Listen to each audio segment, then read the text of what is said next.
3,000 square feet on the main, 5,000 square feet in total. Dennis Plintz has sold a lot of homes in the past decade, but never a home like this. Wow. This would be the first Canadian Music Hall of Fame that I've ever sold. The 5,000 square foot log cabin was home to Ronnie Prophet's jumpsuit, Anne Murray's stage costume, even something called cowboy couture, made famous by country legend Hank Snow. Here's Hank Snow and the Rainbow Ranch Boys. That big eight-wheeler rolling down the track means a 211 Daddy ain't coming back 'cause I'm moving on. A personal favorite of curator Jesse Moffat. I have many, but I think the outfits that were worn by Hank Snow were a true testament to that era. I believe they called it cowboy couture, with all the rhinestones and beading. You had to laugh at me, but I'm set you free and I'm moving on. It turns out all 1,300 artifacts in the Canadian Country Music Hall of Fame are moving on. They'll eventually have a new home once the National Music Centre is built as part of the East Village redevelopment. But more pressing is the sale of the Hall of Fame building on Stampede Park.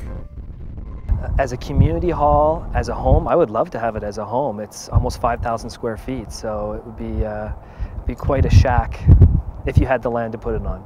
Second level. So this is where we had a lot of the showcases at one point. There is a rub. The two-story cabin must be sold and moved off the property by mid-February.